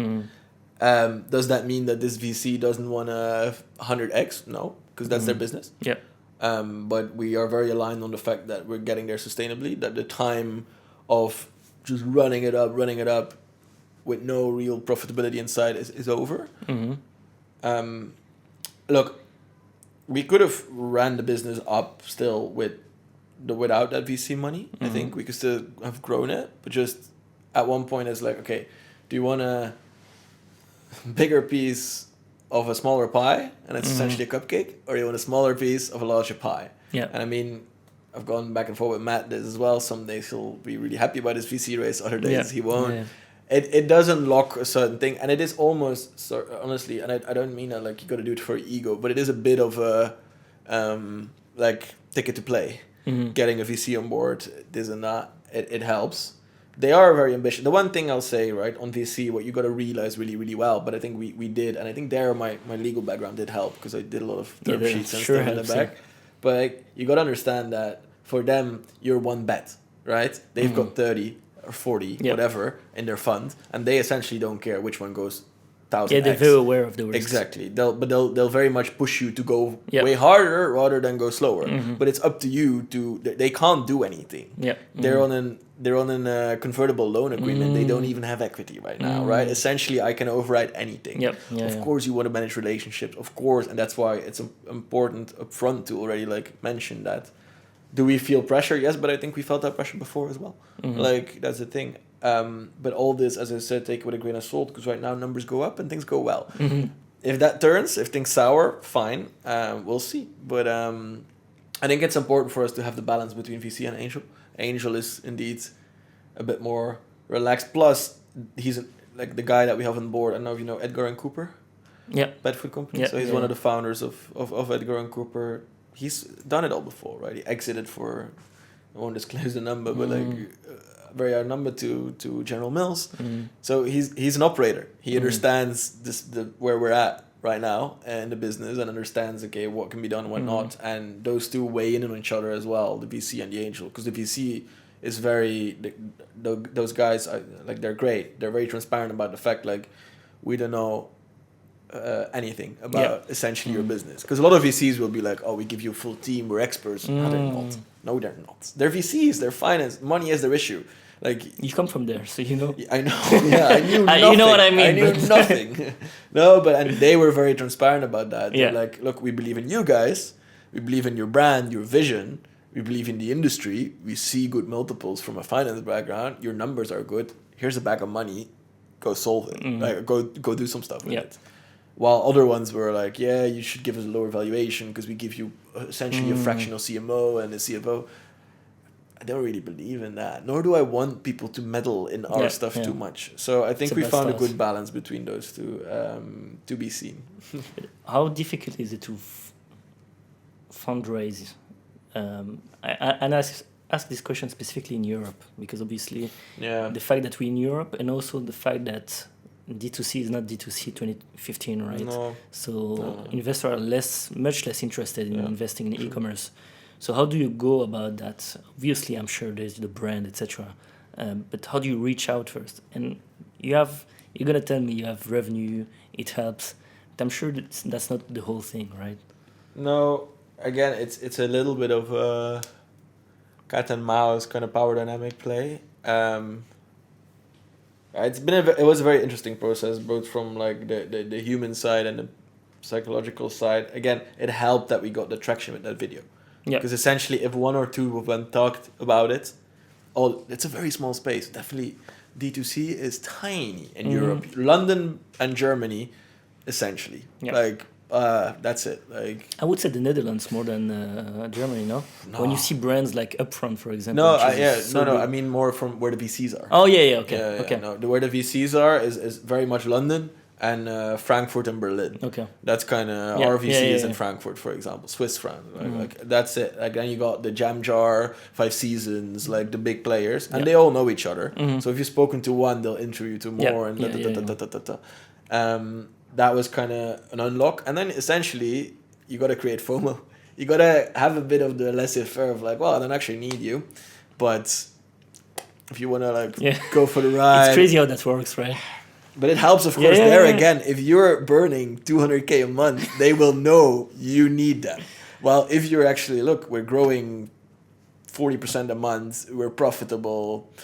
We're entertaining this. But don't really need it. I don't really need it. And then it's a hassle to get that first term and conditions, like the third offer. And once you got that, everybody wants in. Because the thing you got to understand is like their issue is money. Money is a commodity for them. Like they need to, like it's not their money, right? If your LPs putting money in, they need a return. So it's way worse for them to not find the next AG1 than it is to make a bet and lose 500K, a million. It's something like that. And they all play a little game, right? If one says, and then they all talk to each other as well, like, and then all of a sudden your calendar's fully booked, and you're like, and I say, I heard from Jamjar, I heard from this, I heard from that, and then some will literally, that's something you need to learn as well. Some will just they're trying to extend the time they don't invest. Because they're just trying to gather information, even for their portfolio companies, right? And you have to put pressure. Yeah. At one point, you're like, I'm not sharing anything anymore until you give me a term sheet. And they're essentially, because they're not just looking, say we look at 8 hours as a sleep company. They're not just looking at 8 hours. They're looking at the 17 other competitors, looking at the landscape. They're like, why this one? And then the more they can get from you, the easier they can assess the other ones. So it becomes a little bit of a game. And then we had the luck that the one we essentially went with, and eventually had really high conviction from the start. As I said, they were very transparent about like, look, we're early stage and we just bet on founders. That's it. And then we kind of used that one to pressure the rest of them. And actually we then decided to close off the round earlier because we're like, actually we're outgrowing our valuation already. So makes no sense. We just got the angel on board because it makes sense, because it becomes a bit of a mentor as well, right? It's like, okay, has all the connections, helps us. But that's it. But it's a demanding one because you feel like you're putting up a show and then you can't be... I know it's a lot of time. Like it's a job, right? When you're fundraising, you cannot focus on the actual work. You have to fundraise. No, that was like the main thing why we closed earlier as well. I mean, it's artificial anyway, like closed. It's like if tomorrow you come with me and I invested 100 million valuation, of course my door's open. But essentially we closed it because exactly that. Like it became our full-time job. We were on calls all the time. I can do Ollie's intro by now. He can do my intro. Like it's like through it. And it's fun for a little bit and then becomes a drag. But it also changes the dynamics because the first meeting you're like, and then by the 10th you're like, I don't actually give a fuck. And they feel that and they kind of like, why do they not like court us? And we're like, if you invest, it's like a date, right? And so how long did it take from the first meeting to closing? With the one we went with, went quite quickly actually, because they were so high conviction. I think we met one of the partners. Then he flew down to Amsterdam, had lunch with us. And we met his 4 other partners like the same week, and then they had the first CLA by the other week. So literally 4 weeks, 3 weeks, something like that. But then again, we were chatting with other ones like a jam jar for 5 months, and you kind of make it to IC, and then bam, not. And then there's other ones that, again, it goes really long. We were chatting to Stephen Bartlett's team. Like, it's hard to pin that guy down. I understand that, but it like went up and down and up and down, and like equity, how much, and this and that. It all depends a bit. But once you have then that CLA, you got the terms, you can obviously use that, and not pressure, but like everywhere you're like, okay, I don't want your terms. Here's what we signed with the other guys with. Same thing. Angel as well. I had one chat with him solely because he got investment from another VC that wanted to invest to us, and they wanted us to speak to him as a portfolio company. And then at the end of the call, he's like, "Can I put something in?" I'm like, "Well, there's a discussion to be had there." And then literally he wired the money in the weekend. So it's like, it depends a bit how you're entering the discussion. But other ones I imagine the moment you get the transfer, how it unlocks, new potential. Because for so long you restricted by the budget you have. Yeah, but it's also dangerous. But it's also there. It's a risk, and so you have to be careful not to get too excited either. But you have to stay excited, right? Yeah, no, and obviously, like, I've never had a transfer of that much money in my life to any bank account related to me or my name. You know what I mean? But you also need to understand, okay, what comes with it, and it's such a big. I think we were very strict on how much equity we were gonna give out, right? And valuation, because to be honest, valuation at our stages, anything doesn't mean anything, like anything at all. It's what can I convince you to give me? Yeah, exactly. What are you committed to give? But we were so stuck on equity, because like this is definitely not, if we want to run it up, and they know that as well. If we want to run it up like we want to, it's not the last time we raise, right? Yeah, you're gonna 2027 we're raising again. You're gonna get diluted. So exactly. So, and at one point we would hate to be in a company where the founders are like, yeah, I own 2% of this company, because I know some of my friends who raised like 30 million, but they still own like 8% of their company. I would hate that. Of course, if you then exit at 800 million, it still becomes valuable. Yeah, but most of the time that's not the case. Exactly. And if you this early on, if you would dilute too much, but then when you get the money, you're like, okay. What do we do now? Yeah. And so then, what changed the first week you received that nothing? Nothing?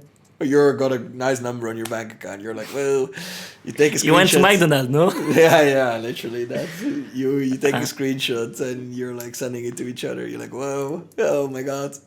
And then you realize, oh no, like there's nothing really.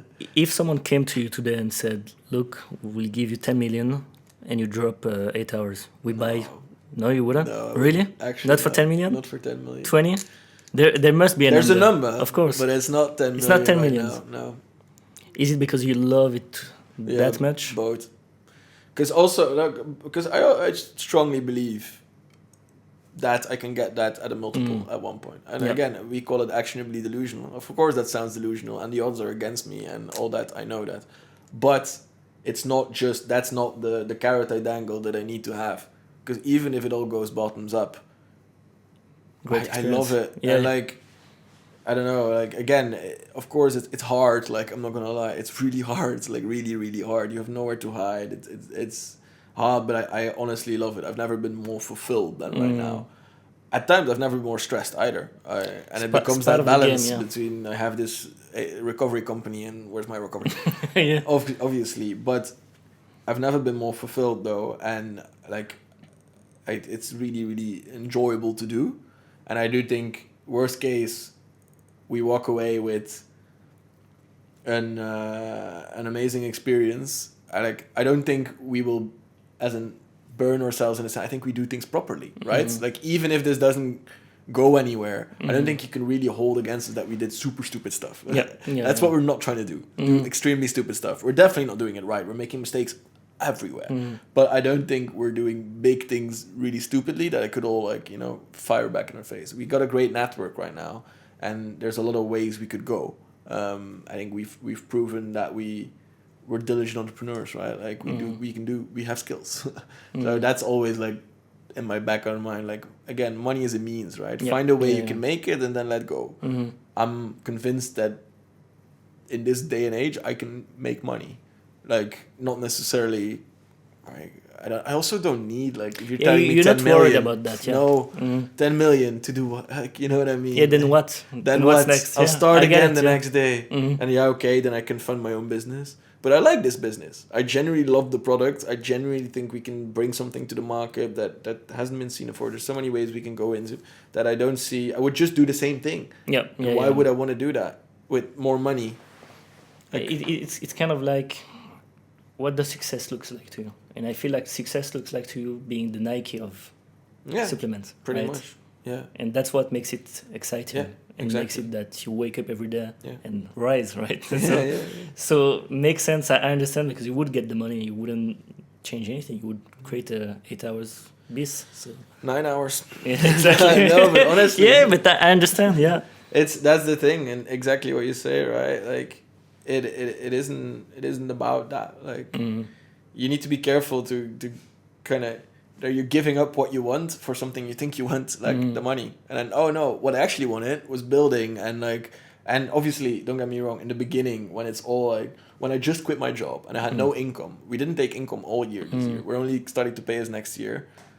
Yeah, burning through your own savings just by living, right, and rent and stuff, it's not fun. Like, In Amsterdam, it's not cheap. yeah, either. no, exactly. That stresses you out. I Yeah. get that's true. But like, at this point, we're taking a very modest salary. By the way, we're like, Yeah, I imagine only minimum now- to survive. Yeah. a minimum to survive. Actually, the minimum that the Dutch government allows us to like pull out. Right, that's it. But it de-risks a little bit, Yeah. at least, and enough for me to like rest my. Like, okay, I could obviously make way more in a corporate job, Yeah, of but course. it's way That's more exciting. enjoyable like this, and I can get outsized returns potentially. Like, It's a game at the end of the day, it's right? a game, and I love it. So the 10 million doesn't really appeal to me right now. The only reason at one point, if there'd be an exit and it's a certain number on the table, I think the only reason is kind of, I want to see value for what we've built. That's Yeah. it. But it's not even about my personal wealth. I want to be comfortable. Of course I like nice things, etc. But I'm also not the guy that's gonna drive a Lambo then. Yeah. Like, it's just not that vibe. I don't sell courses and I don't drive a Lambo. I feel like you're gonna end up selling courses. You've mentioned it so many My times. words, yeah. And so, for you, what's the biggest risk to your success? So, what could make this a failure? What's the biggest danger? People. And what do you mean? Your team, like outside people, customers? Team. Finding the right people at the right point to bring it to the next level every time again. Because we're really maturing now from trying to do everything ourselves To having a team. to having a team. But that becomes really hard because, like, to be honest, in the beginning, quality kind of suffers because, like, you're used to doing it in a certain way, and You don't want to delegate. exactly, either, yeah? exactly. Again, we are both entrepreneurs, like, and we're doers. That's what made us great from 0 to 1. That's what we got us here. But at one point at a scale, again, we're getting 4,000 orders a month. Like, we can't keep doing. I did customer service all the way up until 2 months ago. Like, it's just not possible. So that is the one thing, because it's really hard. How do you incentivize the right people at the right time? Because right now, it's not like we're in a position to pay 100K salaries to people, right? But, like, we need people that want to, like, live and breathe this brand right now. Do you incentivize them with equity? Yeah, essentially. Again, it's It's something you protect, so it's quite difficult also. Imagine you give equity to the wrong person, then you become kind of partner with someone you don't really it like. depends. There's a lot of ways to give equity. Yeah, right? it takes time. I don't know how you... vesting, but also cliff period, as in, like, it starts vesting, but if within 12 months we stop working together, then it comes back to us. There's a lot of ways you can protect yourself. Yep. Again, my legal background does help in that type of stuff. Obviously, we've got investors on board right now, so we can't dilute them all the time with like random new hires. But we do strongly believe in anyone we hire gets a chunk of the company. Yep. A little bit. Like, not like dashing out 10%, but like a of tiny course, bit. And that's also the way how we could afford, for example, our scientific board. Like, I can't actually afford research of a professor at London, like in London, but they all own a little chunk of the company. They believe in the products. They help us, like that type of stuff. Same with the key elements that we bet on. We give them equity, and they can build up to more as well. Like that's just because, like, yes, you protect equity, but like people are protecting this stuff. That means absolutely fucking nothing. Like they're like, oh no, I'm not gonna give you anything. Man, it's like monopoly money. Yeah. Like use it. You need to use the chips you have at the stage you're at. I'm not saying go dilute yourself to like 50%, like blah blah blah, but also don't be like, oh, I could do it. It doesn't mean anything right now. If it unlocks something, but you got to make sure that it actually unlocks those people. Because some people go on and are like, yes, I'm an owner and I'll act like one. Other people think, they don't care. They want the money. Yeah. Exactly. Yeah. It's like, if it works, then great. If not, but you kind of feel it when you speak with them. And that's also where we're balancing equity, profit share, whatever it is, like different things, right? A decent wage, but not. Say like our designer is great. He designed a DB Journey, like douchebags. We're not running Raid, like he's worked with a lot of big brands. Couldn't afford this guy ever, but is on the cap table. Can build up to something that he's made his money, quote unquote. He has his other retainers. We don't have 100%, but like he just really believes in the company and the vision, and he's like, okay, if this becomes an outsized return for me, great. Same thing with videographer. Same thing with creative team. So yeah, we incentivize it. But that is the one thing that like I paradoxically lay awake from at night is people. How do you find them? How do you manage them? How do we transition as entrepreneurs from kind of doing it all? And don't get me wrong, like literally that reflex of like, okay, I'll do it. Yeah. Like is there. Yeah. But you need to like hold it back and be like, okay, I'll take 2 hours actually to explain something that I could have done in 40 minutes. But hopefully that'll bring the leverage at one point. And how do we find those people that can support us through the journey? And then, the more people you bring on, the more responsibility you feel personally, because now we're actually paying people's rents, we're paying people. And it's no longer two guys. It's no longer you that's taking the risk. Everyone is taking the risk. Everyone's taking the risks. You have more and more people to like appraise and more people to take into account. Like even with investors, we're very transparent. Like very transparent. We got some pushback on that, to be fair, these days. They're like, okay, do you really need to show that you're like in the losses and all that stuff? Like are these headlines and stuff, does it need to be, are you not way too transparent? So we're going like back and forth with our investors. We're not used to this type of stuff.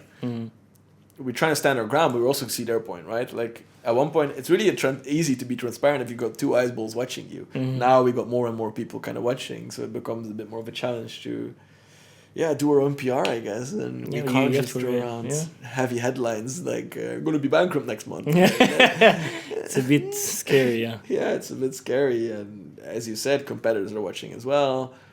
I still strongly believe like everything's in the action, right? Like, I agree with this. It's like, people trying to hide their ideas. Like everything is in the action. Like, but I think there's still a small truth. Of course. And this is something you need to reevaluate like every now and then, because obviously timing and like you said, two eyes versus 10,000 people watching is different. But there is value in doing what you're doing right now. And in terms of the team right now, so are you prioritizing like full-time employees versus outsourcing? For example, you mentioned the designer, who's obviously, do you need a full-time designer? That's another story. But let's say a marketer, for example, would you prioritize a?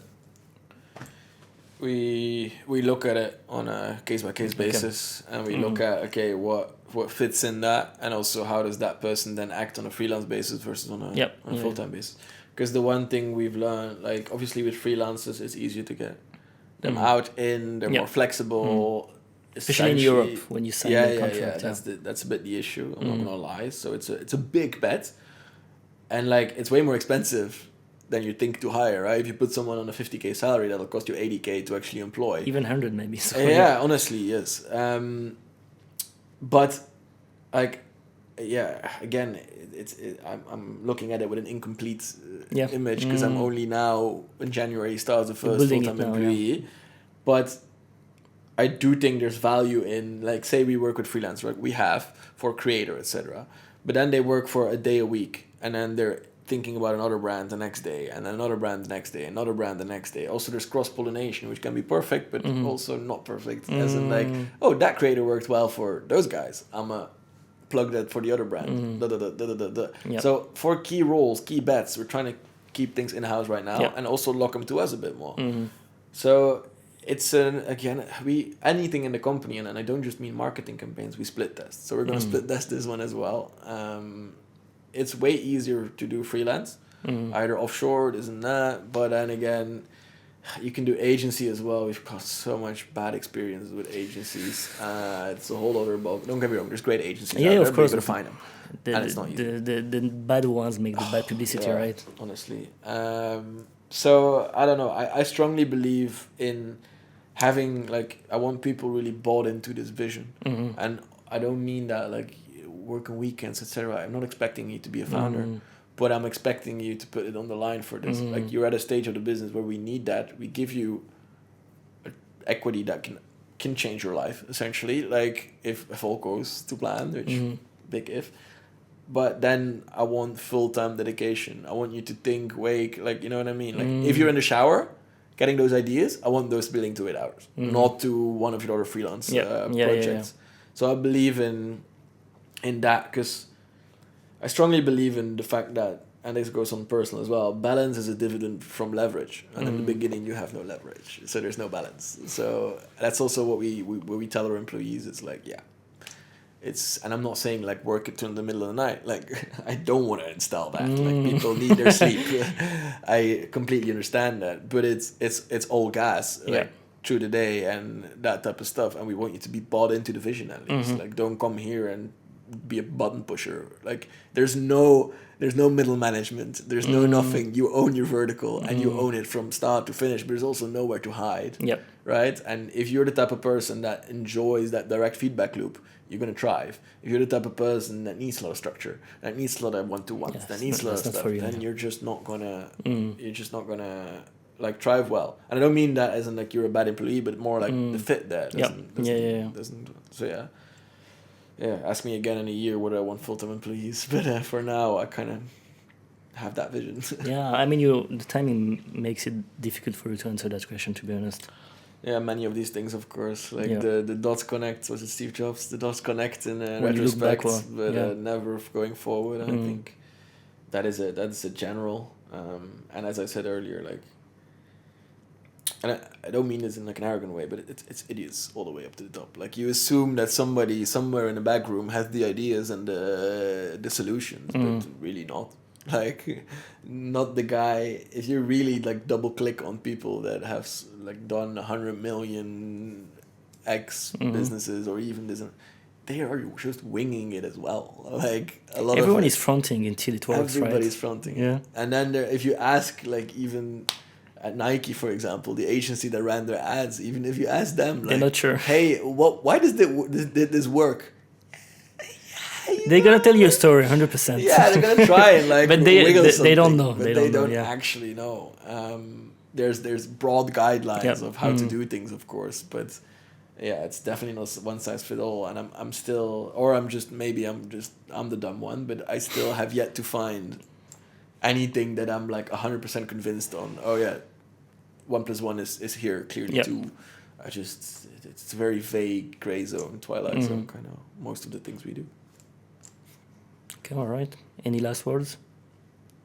It's like I'm killing you after that minute. I was like, no, appreciate you having me. No, thank you for coming, because you came all the way from Amsterdam. It's not like it's far, but it's you're quite busy, so I know.